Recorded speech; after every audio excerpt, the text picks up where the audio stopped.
Okay जी। आज का हमारा चैप्टर नंबर 11 शुरू कर रहे हैं, ऑर्गेनिक केमिस्ट्री। तो ये अभी डिफरेंट है बाकी केमिस्ट्री से। ऑर्गेनिक केमिस्ट्री के बारे में कॉन्सेप्ट था कि जो ऑर्गेनिक कंपाउंड्स होते हैं वो कुदरती तौर पे प्लांट्स या एनिमल से हासिल किए जा सकते हैं, ये बनाए नहीं जा सकते। ये पहले कॉन्सेप्ट था। फिर कुछ अरसे बाद एक साइंटिस्ट आया जिसका नाम था जैकब ब्रजीलियस, और उसके बाद फिर वोलर। वोलर ने क्या किया, उसने बेसिकली जैकब बर्जिलियस ने the vital force theory. Vital force theory ये कहती है कि ऑर्गेनिक कंपाउंड्स को लेबॉर्ट्री में नहीं बनाया जा सकता, और उसकी वजह यह है कि इसको बनाने के लिए एक वाइटल फोर्स यानी बहुत पावरफुल फोर्स चाहिए, जो कि दुनिया में मौजूद नहीं है। इस थ्योरी को वाइटल फोर्स थ्योरी कहते हैं। लेकिन वोलर ने क्या किया, वोलर ने ऑर्गेनिक कंपाउंड लेबोरेटरी में बना लिया। वोलर एक साइंटिस्ट था जिसने अमोनियम सायानेट को हीट करके उससे यूरिया बनाया। अमोनियम सायानाइड से यूरिया बनाया। अब यूरिया एक ऑर्गेनिक कंपाउंड है। जब उसने लैब में बनाया तो इस तरह वाइटल फोर्स थ्योरी रिजेक्ट हो गई। उसके बाद एक साइंटिस्ट था कोल्ब्स। कोल्ब्स ने क्या किया, लैब के अंदर एक और ऑर्गेनिक कंपाउंड प्रिपेयर करके दिखाया जिसका नाम था एसिटिक एसिड। तो इस तरह जो वोलर का कॉन्सेप्ट था, या कि वाइटल फोर्स थ्योरी को रिजेक्ट करने का, वो और सच मान लिया गया कि अब दुनिया में ऑर्गेनिक कंपाउंड्स को हम बना सकते हैं आर्टिफिशियली।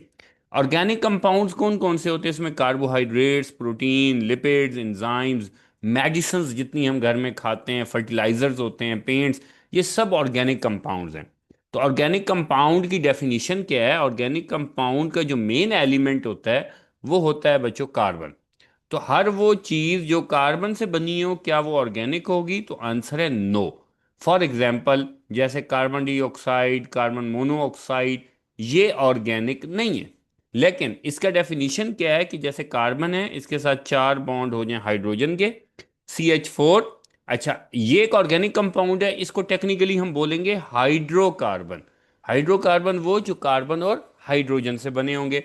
अगर इसमें से एक हाइड्रोजन को कम कर दूं और उसकी जगह Cl लगा दूं, तो ये क्लोरोमीथेन कहलाता है। और इसी तरह अगर एक और कम कर दूं तो CH2Cl2 हो जाएगा, एक और कम कर दूं तो CHCl3 हो जाएगा, एक और कम कर दूं तो CCl4 हो जाएगा। अब सवाल ये है कि ये जो मैंने रेड नयो लिखे हैं, इनमें से कौन से चारों में से कौन सा कंपाउंड ऑर्गेनिक है? अब ऑर्गेनिक कंपाउंड की डेफिनेशन पे आ जाते हैं।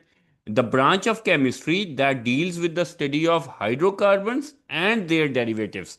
अब इसमें हाइड्रोकार्बन कौन है? वो तो CH4 है। और डेरिवेटिव्स कौन है? तो इसका ये भी डेरिवेटिव है, ये भी डेरिवेटिव है, ये भी और ये भी। और इंटरेस्टिंगली CCl4, इसमें तो हाइड्रोजन भी नहीं है। लेकिन ये चारों कंपाउंड्स, इनको कहेंगे डेरिवेटिव ऑफ हाइड्रोकार्बन, और ये चारों ऑर्गेनिक में CH4 भी ऑर्गेनिक है, और ये चारों CH4 से बने हैं, डेरिवेटिव ऑफ ऑर्गेनिक कंपाउंड हैं, तो ये भी ऑर्गेनिक होगा। ठीक है जी बच्चों, ये इसका इंट्रोडक्शन हो गया ऑर्गेनिक केमिस्ट्री का। तो अब ये MCQs में आ जाते हैं, जैसे carbon monoxide, carbon dioxide, carbonates, लेकिन उनको ऑर्गेनिक कहते हैं, not treated as organic compound. ठीक है जी, क्योंकि उनकी जो प्रॉपर्टीज हैं वो ऑर्गेनिक कंपाउंड से मैच नहीं करती। अच्छा, अब जो ऑर्गेनिक कंपाउंड होता है, इसको लिखने के चार फॉर्मूलाज हैं। एक होता है मॉलिक्यूलर फार्मूला, दूसरा स्ट्रक्चरल, तीसरा कंडेंस, और चौथा dot and cross. For example, अब हमारे पास एक फैमिली होती है अल्केन, हम आगे जाके पढ़ेंगे। उसका फार्मूला है CnH2n+2। एन की जगह नंबर हो सकता है 1 2 3 4, 1 से शुरू होगा। सपोज मैं यहां ले लेता हूं एन की जगह पे 5। तो ये आ जाएगा जी, एन की वैल्यू अगर 5 ले लें तो ये हो जाएगा 2 5 10, और +2 12। अब ये जो इसका फार्मूला लिखा है C5H12 इस हाइड्रोकार्बन का, जिसे हम पेंटेन कहते हैं, ये मॉलिक्यूलर फार्मूला है। अच्छा, अगर हमने इसका स्ट्रक्चरल फार्मूला बनाना हो, तो 5 कार्बन है तो सबसे पहले 1 2 3 4 5, 5 कार्बन ड्रॉ करेंगे। और उसके बाद क्या करेंगे, हर कार्बन के साथ ये ऐसे हाइड्रोजन आ जाएगा बच्चों। यानी हर कार्बन टेक्निकली चार बॉन्ड बनाता है। तो अगर आप पहले कार्बन पे देखें तो एक बॉन्ड पहले से बना रहा था, तीन हमने बना दिए। सेकंड कार्बन पे आए तो इसके दो बॉन्ड्स बने हुए थे राइट और लेफ्ट पे, जो रेड रेड वाले हैं, और दो हमने और बना दिए। तो अब इधर कॉर्नर में क्या आना है, हाइड्रोजन हाइड्रोजन हाइड्रोजन हाइड्रोजन। अब अगर हम आप इसको काउंट करते हैं तो इसमें 5 कार्बन है और 12 हाइड्रोजन है। रूल में फिर रिपीट कर देता हूं कि 5 के 5 कार्बन पहले आपने लॉन्ग चेन में कनेक्ट किए, इसे कैटिनेशन भी कहते हैं, खैर। और फिर हर कार्बन ने 4 बॉन्ड पूरे किए। अब पहला फार्मूला था जी मॉलिक्यूलर फार्मूला, दूसरा ये आ गया स्ट्रक्चरल फार्मूला। अब बात कर रहा है कंडेंस की। कंडेंस का मतलब होता है इकट्ठा करके लिखना। तो पहला कार्बन है, उसके साथ 3 हाइड्रोजन है, CH3, उसके बाद सिंगल बॉन्ड। दूसरा कार्बन है, उसके साथ 2 हाइड्रोजन है, CH2, फिर CH2 और फिर आ गया CH3। तो अब ये जो नीचे ये जो फॉर्मूला हम लिख रहे हैं, इसे कंडेंस फार्मूला बोलेंगे, C फॉर कंडेंस फार्मूला। ठीक है जी। तो मॉलिक्यूलर फार्मूला क्या बताता है, टोटल नंबर ऑफ एटम्स उसमें कितने हैं। स्ट्रक्चरल फार्मूला उसके सारे बॉन्ड्स शो करता है। कंडेंस फार्मूला उसकी समराइज फॉर्म शो करता है। ठीक है जी। चौथा है डॉट एंड क्रॉस। अब डॉट एंड क्रॉस कैसे बनाएंगे। डॉट एंड क्रॉस में आपने इसको, जो इसका स्ट्रक्चरल फार्मूला है वो आपकी बड़ी अच्छी हेल्प करता है। फॉर एग्जांपल, पहले आपने बना लिया कार्बन कार्बन, 1 2 3 4 5। अब जहां जहां कार्बन के जो बॉन्ड्स हैं, सपोज हम उनको डॉट से शो करते हैं और हाइड्रोजन के जो इलेक्ट्रॉन है उनको क्रॉस से। तो कार्बन का जो इलेक्ट्रॉन है वो डॉट से, एक बॉन्ड का मतलब होता है 1 पेयर ऑफ इलेक्ट्रॉन। तो कार्बन और कार्बन के दरमियान बच्चों बॉन्ड था, उसकी जगह मैंने ये डाल दिया, देखे, डॉट डॉट। फिर आगे कार्बन और कार्बन के दरमियान बॉन्ड है तो डॉट डॉट, कार्बन और कार्बन का बॉन्ड है तो डॉट डॉट, कार्बन कार्बन। अब आपने देखा था, जैसे मैं यहाँ ड्रॉ करता हूँ पहले, फिर अब यहाँ पे 3 बॉन्ड्स हैं, पहले कार्बन के साथ ऊपर साइड पे हाइड्रोजन के।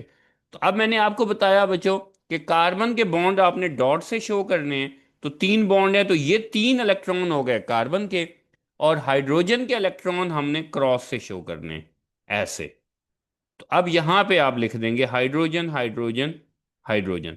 अब जो ये वाला कार्बन है, यहां पे बॉन्ड बना हुआ है, तो बॉन्ड में 2 इलेक्ट्रॉन होंगे, एक कार्बन का एक हाइड्रोजन का, एक कार्बन का एक हाइड्रोजन का, एक कार्बन का एक हाइड्रोजन। तो कार्बन का इलेक्ट्रॉन डॉट से और हाइड्रोजन का इलेक्ट्रॉन क्रॉस से। तो इस तरह आप इसका डॉट एंड क्रॉस स्ट्रक्चर बना सकते हैं।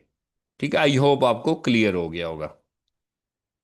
अच्छा जी, ये देखें, तो हर बॉन्ड का मतलब होता है 1 पेयर ऑफ इलेक्ट्रॉन। अगर वो दो कार्बन के दरमियान बॉन्ड है तो फिर डॉट डॉट आ जाएगा, और अगर कार्बन हाइड्रोजन का है तो डॉट एंड क्रॉस आ जाएगा। तो इस तरह आप इसके स्ट्रक्चर बना सकते हैं जैसे इसने बना दिए। तो अब इसका जो लेआउट, ओवरऑल ये क्या शो करता है जी आपको। मॉलिक्यूलर फार्मूला आपको नंबर ऑफ एटम्स बताता है, जैसे हमने लिख दिया था C5H12। कंडेंस फार्मूला आपको बताता है group of atom, like CH3, उसमें कितने एटम्स एक कार्बन के साथ अटैच्ड हैं, लाइक वाइज। ठीक है जी, ये कंडेंस फार्मूला था।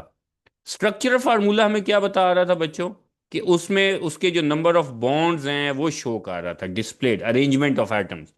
और इलेक्ट्रॉनिक फार्मूला क्या बता रहा है, उसके दरमियान जो इलेक्ट्रॉन्स शेयर्ड होते हैं, डॉट एंड क्रॉस स्ट्रक्चर, वो आपको ये बता रहा था। अब वेरी इंपॉर्टेंट, जिस तरह हमारी इंग्लिश में काउंटिंग होती है 1 2 3 4 5 6 7 8 9 10, उर्दू में 1 2 3 4 5 6 7 8 9 10। इंग्लिश में, सॉरी केमिस्ट्री में हम क्या करते हैं, एक कार्बन होगा ना अगर, उसके लिए वर्ड यूज होगा मीथ, दो होगा तो ईथ, तीन होगा तो प्रो, चार होगा तो बच्चों ब्यूट, पांच होगा तो पेंट, छह होगा तो हेक्स, सात होगा तो हेप्ट, आठ होगा तो ऑक्ट, नौ होगा तो नॉन, और 10 होगा तो डेक। चले वो मैं नहीं लिखता। अब एक्चुअली जिस तरह हमारे नाम होते हैं ना, जैसे किसी का नाम है शर्जील खान, अब खान जो एंड पे आया है ना, ये बता रहा है ये पठान है। शर्जील मलिक, अब ये वाला बंदा मलिक फैमिली से है। इसी तरह अगर आपके इसके नाम के आखिर में ANE आ जाए, नाम के आखिर में ईथेन, इसका मतलब है ये अल्केन फैमिली से ताल्लुक रखता है। अब अगर प्रोप के आगे मैं ENE लगा दूं, तो अब इसकी फैमिली कौन सी है, अल्कीन, ENE आ रहा है। अगर सपोज ब्यूट के आगे आ जाए ब्यूटानोल, OL लग गया, तो ये अल्कोहल फैमिली है। अब पेंट मैंने लिखा था, पेंटानल, ALR है, तो अल्डिहाइड। इसी तरह ये एक्चुअली दो कार्बन को ईथ कहते हैं। अगर ANER है तो अब मतलब ये दो कार्बन का कंपाउंड है और अल्केन फैमिली से है। तो हम ये कुछ अल्केन्स ड्रॉ करने की प्रैक्टिस करते हैं। फॉर एग्जाम्पल, मैं दो तीन ड्रॉ करता हूं। चार कार्बन वाले को ब्यूटेन कहते हैं। चार कार्बन हो तो उसे कहते हैं ब्यूटेन। अब ब्यूट का मतलब क्या होता है बच्चों? Four carbon. ANE का मतलब क्या है? Alkane family. अल्केन की क्या निशानी होती है उसमें? Single bond. अब चार कार्बन है, मैं पहले चार कार्बन ड्रॉ करूंगा ऐसे। अब हमने क्या ड्रॉ करना है? ब्यूट चार कार्बन है, हर कार्बन के चार बॉन्ड। पहले कार्बन का एक बॉन्ड बन चुका है, दो तीन चार। दूसरे के दो बॉन्ड बन चुके हैं, तीन चार। ए, तीसरे कार्बन के भी दो बन चुके हैं तो दो और बनेंगे। लास्ट कार्बन का एक बन चुका है तो तीन बनेंगे। अब हम इधर हाइड्रोजन लगा देंगे, तो ये हमने इसका स्ट्रक्चर बना लिया। तो ब्यूटेन के इस तरह आप हाइड्रोजन भी लिख सकते हैं। Very important topic, classification of organic compound. तो ऑर्गेनिक कंपाउंड्स ओपन चेन भी होते हैं बच्चों, और क्लोज चेन भी। अच्छा, जो ओपन चेन है उसमें स्ट्रेट भी हैं, ब्रांच भी हैं। फॉर एग्जांपल, जो हम एग्जांपल पढ़ रहे हैं, C5H12। अब C5H12 के दो तीन किस्म के स्ट्रक्चर्स हैं, हम दो बनाते हैं। फॉर एग्जाम्पल, अगर मैं इसका स्ट्रक्चर यूं बनाऊं, 1 2 3 4 5, और एक बनाऊं 1 2 3 4, और एक कार्बन इधर बना दूं। अब पहला कार्बन चूंकि हम पहले भी पढ़ चुके हैं, तो पहले कार्बन के साथ तीन हाइड्रोजन, दूसरे के साथ दो आते हैं। आई होप आपको क्लियर है ये बात। और इसके साथ दो, इसके साथ तीन। यहां पहले के साथ तीन, इस कार्बन के साथ सेकंड के साथ एक आएगा, क्योंकि ये तीन बॉन्ड ऑलरेडी बना रहा है, 1 2 3 बना रहे हैं। तो इसके साथ एक हाइड्रोजन आएगा। चलें ऊपर लिख लेते हैं। इधर आएंगे तीन, इधर आएंगे दो, इधर फिर आएंगे तीन। अब इनमें से ये वाला है, पहला है एन पेंटेन। एन मतलब होता है, स्मॉल एन का मतलब होता है स्ट्रेट। पेंट का मतलब है पांच कार्बन। ANE मतलब सिंगल बॉन्ड है, अल्केन फैमिली वाला है। खैर फैमिली अभी आगे पढ़नी है हमने डिटेल में, इसलिए मैं अभी डिटेल नहीं कर रहा। और इसको कहते हैं जी आइसोपेंटेन। आइसो का मतलब होता है सेकंड कार्बन के साथ, सेकंड कार्बन पे एक मिथाइल ग्रुप लगा हुआ है। अब टोटल इसमें पांच कार्बन है, लेकिन आइसो फॉर्मेट में। आइसो मीन सेकंड कार्बन के साथ एक CH3 लगा हुआ है। तो अब ओपन चेन दो किस्म के होते हैं, एक होता है स्ट्रेट चेन, एक होता है ब्रांच चेन। अब आप अगर अपनी बुक से देखें, तो आपकी बुक वाले ने क्या शो किया है? This one is straight chain और this one is branch chain. आगे आ जाते हैं क्लोज चेन। अच्छा, ओपन चेन का एक और नाम भी है मेरा बेटा, एलिफेटिक भी कहते हैं उन्हें। ओपन चेन भी कहते हैं या एलिफेटिक भी कहते हैं। एक होता है क्लोज चेन। अब क्लोज चेन में दो किस्में, होमो और हेट्रो।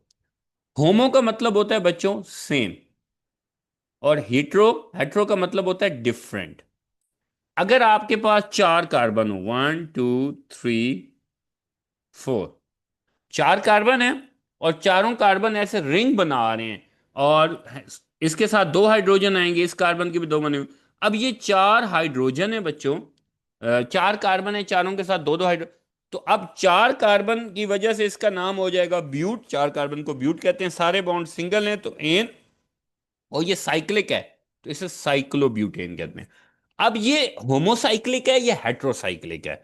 तो पॉइंट ये है कि ये होमो है, क्यों? क्योंकि इसकी साइकिल जो है, या इसका जो चेन है, वो कार्बन से बनी हुई है। हेट्रो क्या होगा? हेट्रो एक ऐसा केमिकल होगा, फॉर एग्जाम्पल ये देखें।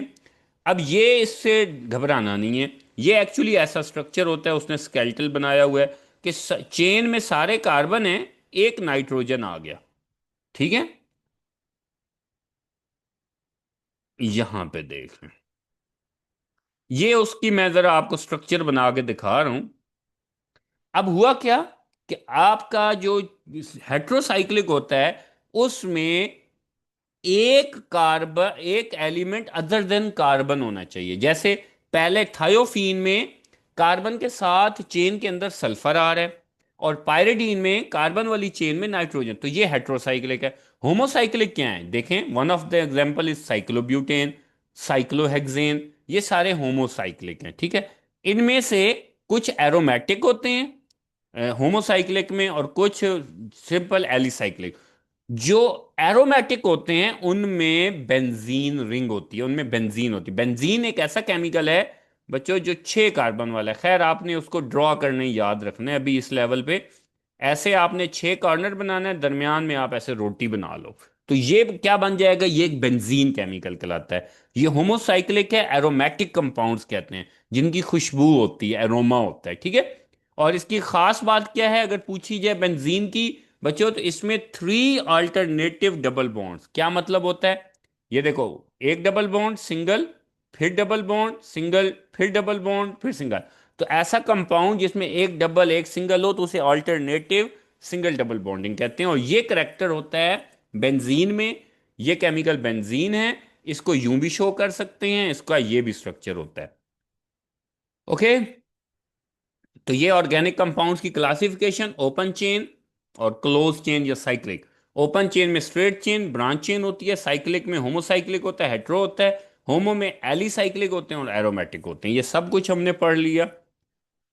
आज का लास्ट टॉपिक आज के लेक्चर का, diversity, a very important short question जो आपके एग्जाम में बहुत ज्यादा आता है। दुनिया में सबसे ज्यादा ऑर्गेनिक कंपाउंड्स क्यों हैं? सबसे ज्यादा दुनिया में ऑर्गेनिक कंपाउंड्स क्यों हैं? पहली रीजन उसकी कैटिनेशन है। दुनिया में किसी एलिमेंट में ये खूबी नहीं है सिवाय कार्बन के, जो अल्लाह ने।